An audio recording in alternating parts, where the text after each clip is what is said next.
nahmaduhu wa nasta'inuhu wa nastaghfiruh wa na'udzu billahi min syururi anfusina wa min sayyiati a'malina may yahdihillahu fala mudilla lahu wa may yudlilhu fala hadiya lahu nashhadu an la ilaha illallah wahdahu la syarika lah wa nashhadu anna muhammadan abduhu wa rasuluh. Assalamualaikum warahmatullahi wabarakatuh. Kawan-kawan, rakan FB yang saya kasih sekalian, pada malam ini lain sedikit tajuk saya, iaitu kalau biasa saya bawa tajuk tentang ajaran Syiah, panjang lebar sudah saya rasa sampai 5 siri live saya, dan sekarang kita pada malam ini saya tertarik untuk bawa tajuk lain sedikit, iaitu tentang makna tentang martabat 7. Martabat 7 yang mana saya membaca buku Hakikat Insan Haji Ahmad Laksmana. Kemudian saya dapati beberapa penceramah di dalam YouTube. Sekarang ramai penceramah di dalam YouTube yang mempromosikan martabat 7 ini, dan ini sudah agak lama sebenarnya berlaku, dan saya rasakan terpanggil untuk membincangkan tajuk ini secara umumnya lah, secara ringkasnya, tidak secara detail. Kita mengambil masa hanya selama lebih kurang 45 minit sahaja. Dan sekarang sudah 47, maknanya sepatut 9.45 kita mula. Jadi seperti biasa dalam perbincangan saya ini, di akhir nanti tuan-puan FB live ini boleh tulis untuk saya respon. Apa yang termampu saya akan respon di akhir perbincangan ini. Itu yang menjadikan saya terpanggil untuk membincangkan tajuk ini, sebab tajuk ini dahulunya adalah terkenal, sudah dikenali ramai bahawa ia adalah ajaran sesat. Tetapi sekarang timbul semula, dan saya dapati jarang pula ustaz-ustaz kita yang bangkit ataupun tampil untuk memberikan penjelasan bahawa ajaran yang sudah dikenali sesat ini dipopularkan semula, dan harusnya ada satu pertentangan atau penjelasan daripada ustaz-ustaz yang nampak kesalahan ajaran martabat 7 ini. Jadi itu sebabnya saya tampil untuk menjelaskan secara ringkas saja kenapa umat Islam harus mengambil langkah berhati-hati terhadap ajaran ini, dan seterusnya mereka yang sudah jelas bahawa ajaran ini adalah ajaran yang salah, maka mereka harus mengambil sikap menentang, memberi penjelasan secara jelas kepada masyarakat supaya menjauhi ajaran martabat 7 ini. Sekejap ya, saya minum sikit.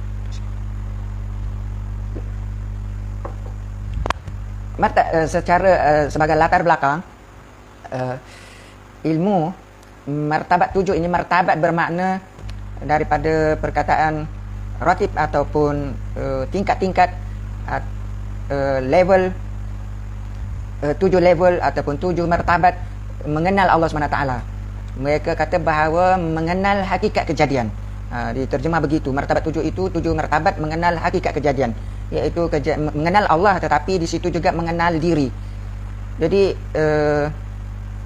buku ini, daripada buku inilah yang paling menonjolnya tentang ini, kemudian dipopularkan oleh penceramah di negara kita yang saya sebutkan tadi. 7 peringkat ataupun 7 martabat ini dia panggil martabat.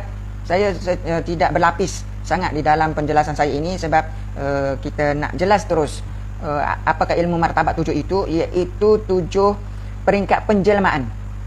Martabat ataupun peringkat penjelmaan. Penjelmaan apa? Yang saya faham daripada kajian, sama ada kajian kitab ini Hakikat Insan Ahmad Laksmana, dan melihat kepada penjelasan-penjelasan daripada penceramah-penceramah yang sedang popular sekarang mengangkat martabat 7 ini, yang mereka maksudkan adalah penjelmaan Allah SWT. Terus terang cakaplah, itu yang mereka maksudkan, iaitu Allah menjelmakan dirinya daripada peringkat asalnya Allah SWT kepada untuk dikenali, peringkat yang dikenali oleh orang ramai, oleh manusia, iaitu peringkat yang ke-7 yang dipanggil peringkat insan kamil di dalam buku Hakikat Insan ini. Jadi itu maksudnya dengan martabat 7. 7 peringkat yang kita sebut tadi, daripada peringkat asal Allah SWT kepada peringkat yang ketujuh, iaitu peringkat insan kamil, untuk Allah dia panggil menjelmakan dirinya agar dikenali oleh makhluk. Itu yang sebenarnya yang diterangkan makna martabat 7 ini, iaitu disebut juga sebagai martabat 7 ini sebagai ilmu mengenal diri. Di dalam berdalilkan kepada hadis Nabi sallallahu alaihi wasallam, mereka kata ini hadis Nabi, iaitu hadis kursi. Kalau kita baca ni depan saya ada buku, tapi ini sudah diterjemah lah. Ini buku Hakikat Insan Ahmad Laksmana. Di bawahnya ni Haji Ahmad Laksmana, Kota Baharu, Kelantan. Jadi beliau menulis bahawa ilmu martabat 7 ini adalah ilmu mengenal diri. Daripada hadis kursi katanya, man arafa nafsahu faqad arafa rabbahu. Man arafa nafsahu, ini sebenarnya ditulis salah ni. Man arafa nafsahu arafa rabbahu, tapi sebenarnya perkataan itu man arafa nafsahu faqad arafa rabbahu. Siapa yang mengenal dirinya, maka dia mengenal Tuhannya. Dipopularkan sebagai hadis kursi. Hadis kursi ini adalah daripada Allah SWT.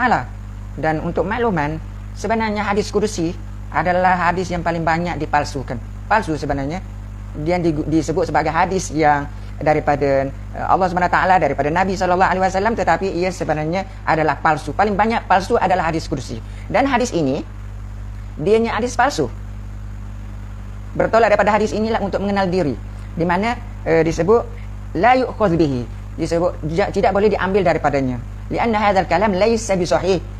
Perkataan ini, kata-kata ini tidak sahih. Kama nassa alaihi ghairu wahid, bukannya seorang yang mengatakan dianya tidak sahih min ahli ilm, di kalangan ahli ilm.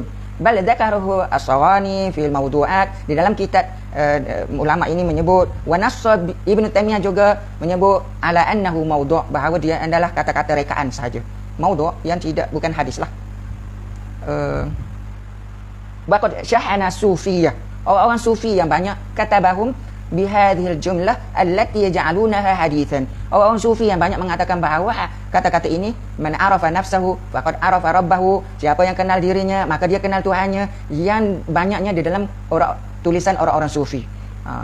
Saya bila sebut tulisan orang sufi ini, senang cakap juga ramai di dalam kitab-kitab tasawuf. Sebenarnya disebut setengah-setengah penceramah dia kata dalam kitab tasawuf. Sebenarnya itu kata-kata orang sufi, dan dianya dikata sebagai hadis. Mereka nukil, mereka sebut bahawa itu hadis, sebenarnya bukan hadis. Saya nak berikan landasan bahawa martabat 7 ini bermula dengan perkara-perkara dhaif ataupun maudhu' ataupun palsu yang sebegini. Ilmu martabat 7 ini dia punya rangkaiannya adalah daripada, kalaulah Ahmad Laksmana ini dianya adalah sufi, dia mengatakan bahawa dia tasawuf, dia juga sufi. Di dalam negara kita lah, saya baca buku ini dikeluarkan pada tahun 1985, cetakan pertama 1985, Haji Ahmad Laksmana bin Umar. Ini di dalam negara kita, tetapi sebenarnya dia daripada negara Arab lagi, iaitu di mana ada daripada Ibnu Arabi lagi. Ibnu Arabi, selepas itu muridnya Abdul Karim Al-Jili. Abdul Karim Al-Jili mengarang martabat 40, mengajar martabat 40. Martabat 40 ni pun sama sebenarnya, rangkaiannya sama, iaitu disebut bahawa asas mula-mula Allah SWT itu di peringkat awalnya dianya tidak dikenali, dan ianya adalah la ta'ayun dipanggil. La ta'ayun iaitu dianya seperti kosong, iaitu Allah, disebut Allah Subhanahu wa taala pada tahap dataran awal dia panggil adalah kosong, iaitu tidak ada nama, tidak ada sifat, dan tidak ada af'al. Kosong, tidak ada nama, tidak ada sifat, tidak ada perbuatan, tidak ada apa. Dipanggil la ta'ayun, peringkat awal itu. Dan ada kesamaan sebenarnya di antara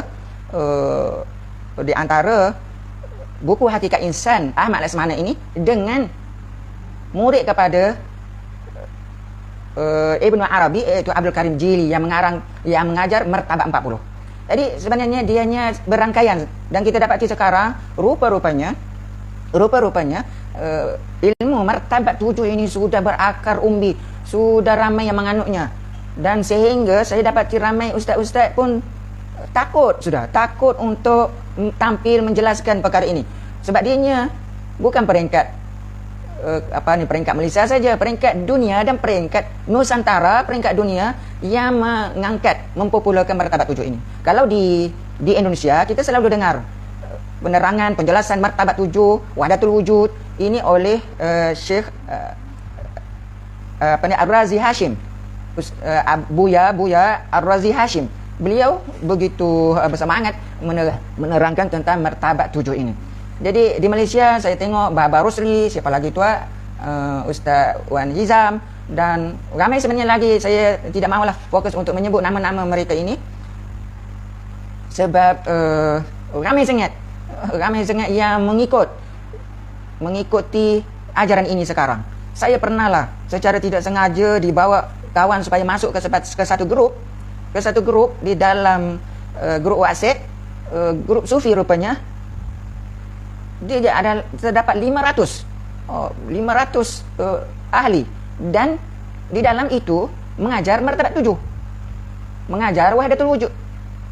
Dia di antara menyebabkan saya ditendang daripada grup WhatsApp itu adalah apabila mereka mengatakan bahawa kita tidak wujud.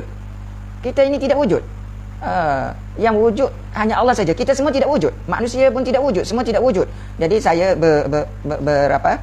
membantah ketua host grup WhatsApp itu, sehingga saya ditendang. Saya kata, jadi awak pun tidak wujudlah sebenarnya. Dia mulalah marah kepada saya dan keluarkan saya daripada grup itu. Apa yang saya nak sebut bahawa perkara ini pada saya adalah bahaya, sebab dia ada panggil martabat 7 ini mengenal proses tajalli Allah, iaitu Allah Subhanahu Wa Taala daripada dataran yang saya kata dataran awal itu. Allah Subhanahu Wa Taala pada dataran awalnya itu, kejadian awalnya pada dataran awal sebelum dia memperkenalkan diri, Allah SWT disebut di dalam ilmu ini bahawa dianya adalah la ta'ayun, tidak bernama Allah pun, tiada nama, tiada sifat, tiada perbuatan, tiada apa, kosong. Daripada situ martabat 7 ini dia kata Allah menjelma atau tajalli, Allah SWT, Allah bertajalli, ataupun kita panggil menjelma, melalui proses penjelmaan sehingga kepada martabat yang dia panggil yang ketujuh, iaitu insan kamil, menjadi Muhammad sallallahu alaihi wasallam.